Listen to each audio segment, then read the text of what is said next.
tudo bem? Muito prazer, eu estou aqui no Conect Ser 2025 e hoje nós vamos conversar sobre a tecnologia como recurso de linguagem para mediar experiências de aprendizagem. É com muita alegria que eu recebi esse convite do Polo Ser Sebrae. Eu sou a Manu Bezerra, especialista em educação e design de experiências de aprendizagem com muita intencionalidade. Mas eu não venho sozinha para essa conversa não. Eu vou trazer um convidado muito especial, que é o professor Bruno Reis, professor de História, meu colega e parceiro de trabalho, é também coordenador da integração de tecnologias educacionais na educação.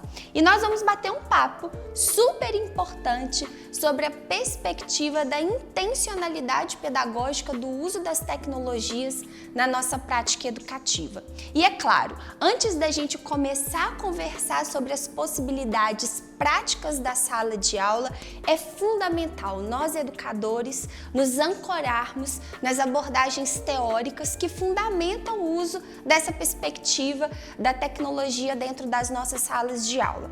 Então, eu queria começar fazendo uma reflexão com vocês que está no livro da professora Lúcia Santaelle, que é um livro chamado Linguagens Líquidas na Era da Mobilidade. E a professora Lúcia Santaelle, ela faz uma abordagem, ela traz uma compreensão sobre o uso das tecnologias digitais na perspectiva de utilizá-las como linguagem. A tecnologia como linguagem, ela traz uma perspectiva que impacta diretamente as nossas formas de comunicação, de interação e especialmente sobre como nós interagimos uns com os outros. E para fazer esse processo, para construir esse processo dentro da nossa perspectiva educativa, é muito importante a gente parar para refletir da urgência digital à reflexão pedagógica. Todos os dias, nas nossas salas de aula, vão chegar ferramentas novas para que a gente possa integrar na nossa prática educativa. Mas a pergunta que fica é: faz sentido? Isso conversa com o objeto de conhecimento do meu componente curricular? Isso dialoga com a intencionalidade pedagógica que está prevista na Base Nacional Comum Curricular? Esse é um ponto de reflexão muito importante para a gente minimizar essa ansiedade da urgência no mundo digital hoje, de todo dia a gente colocar um penduricalho digital dentro das nossas salas de aula. O nosso ponto de partida aqui vai ser compreender as tecnologias digitais não apenas como ferramenta, mas como estratégias de mediação do processo de aprendizagem. Então, uma pergunta para começar a aquecer esse processo é: como podemos fazer com que a tecnologia deixe de ser um recurso e se torne uma linguagem para aprender? E aí, quando a gente começa a trazer essa dimensão, a gente primeiro precisa situar como que está a integração do uso das tecnologias no nosso contexto educacional. Uma pesquisa recente, feita em 2023 sobre a integração das tecnologias e comunicação dentro do ambiente escolar, aponta que 69% das escolas brasileiras, do ensino fundamental ao ensino médio, afirmam de alguma forma ter acesso à internet para uso dos alunos. Essa mesma pesquisa aponta que apenas 37% dos professores receberam formação específica para integrar as tecnologias digitais às suas práticas pedagógicas. Bom, isso nos alerta um ponto de reflexão. O desafio não está apenas na infraestrutura e no acesso ao recurso digital, mas especialmente sobre a intencionalidade e o propósito que dialoga diretamente com a necessidade da formação docente. Não adianta nada a gente ter muitos recursos, mas se a gente não sabe fazer a integração adequada e intencional à nossa prática educativa.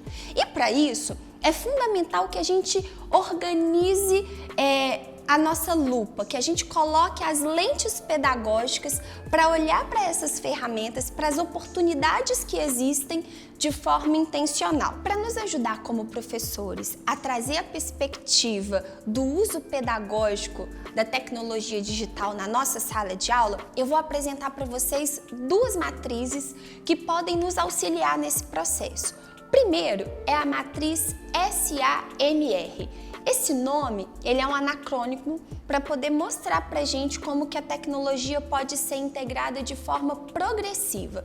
Primeiro, eu posso usar a tecnologia na minha sala de aula com o objetivo pedagógico de substituição. O que é isso? Quando não tem mudança de funcionalidade entre o analógico e o digital. Por exemplo, se eu faço o registro do uso de uma aula que o professor está dando no quadro, no meu caderno, eu posso substituir o meu caderno físico pelo caderno digital. Eu não mudo a função cognitiva, percebe? Ela continua a mesma, que é de fazer documentação, de fazer registro. Ao invés de fazer no caderno físico, eu passo a fazer no ambiente digital. A segunda progressão da matriz SAMR é a ampliação. A ampliação, ela traz uma dimensão de melhoria no processo. Ela traz um pouco de aumento sobre o uso da tecnologia digital dentro da minha prática. Então, observa, esse mesmo caderno digital que eu estava fazendo ali num documento, eu posso trazer a oportunidade desse caderno digital ser compartilhado com o meu professor e ele inserir comentários com feedback em tempo real. Olha, isso daí já tem uma certa ampliação no uso da tecnologia, porque, veja bem, se eu usasse no modelo analógico, o professor teria que ver o meu caderno na próxima aula, num próximo encontro. E eu usando ele em nuvem, o professor pode entrar e fazer um determinado comentário e deixar ali para mim. Isso já traz um certo aumento nesse processo.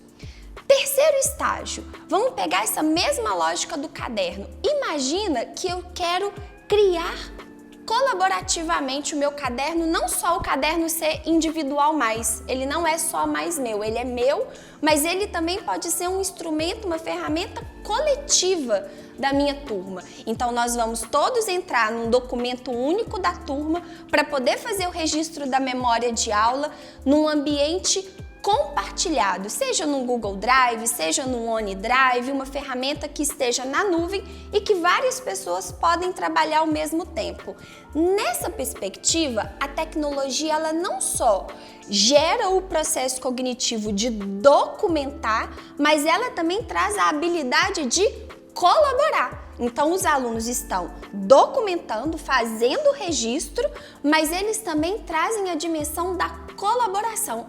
Ali a gente já tem a perspectiva da intervenção de modificação com o uso da tecnologia digital. Ela permite com que várias pessoas ao mesmo tempo consigam estar conectadas dentro de um ambiente digital e co-criando. Então aí a gente já vê uma modificação na função pedagógica, que não é mais só de registrar, mas além de registrar, ela também traz a cocriação e a colaboração.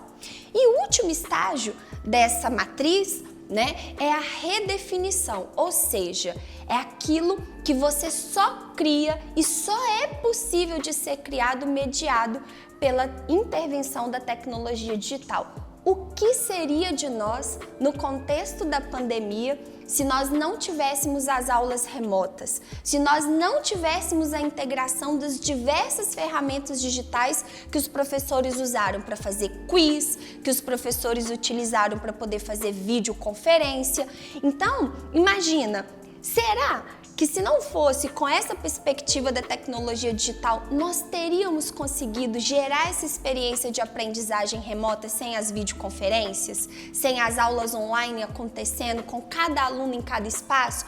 Mesmo hoje, acabou a pandemia, nós estamos aqui no Brasil e um grupo de alunos está fazendo um intercâmbio cultural com alunos na África, com alunos na Europa, na Ásia, por meio da videoconferência. Então, isso só é possível por meio da intervenção da tecnologia digital nesse processo. E da mesma forma, se a gente parar para pensar hoje, por exemplo, eu estou aqui em Belo Horizonte e você que está aí na Bahia, você que está em Pernambuco, você que está no Rio Grande do Sul, você que está no Mato Grosso, imagina que nós vamos baixar um aplicativo, vamos colocar um óculos de realidade virtual e podemos estar no mesmo espaço integrados por meio de um aplicativo. Isso só é possível pela mediação da tecnologia. Então, nesse momento, a tecnologia ela entra como redefinição de espaços e de mediação da aprendizagem. Então, veja bem, eu posso tanto usar a tecnologia para substituir algo super simples no meu dia a dia da sala de aula, mas eu posso elevar o nível de complexidade e trazer redefinição da prática educativa. A outra matriz que orienta o nosso uso em relação à integração da tecnologia dentro da sala de aula é o modelo TIPAC. Esse modelo, ele integra 3 tipos de conhecimento que nós temos que ter ao fazer o uso da tecnologia digital, que é o conhecimento técnico sobre o uso da ferramenta, o conhecimento em relação ao objeto de conhecimento que o professor vai trabalhar, o componente curricular dele. Então, eu sou professora de história, eu sou professor de matemática, eu sou professor de geografia, então é o seu domínio de conhecimento sobre o objeto de conhecimento.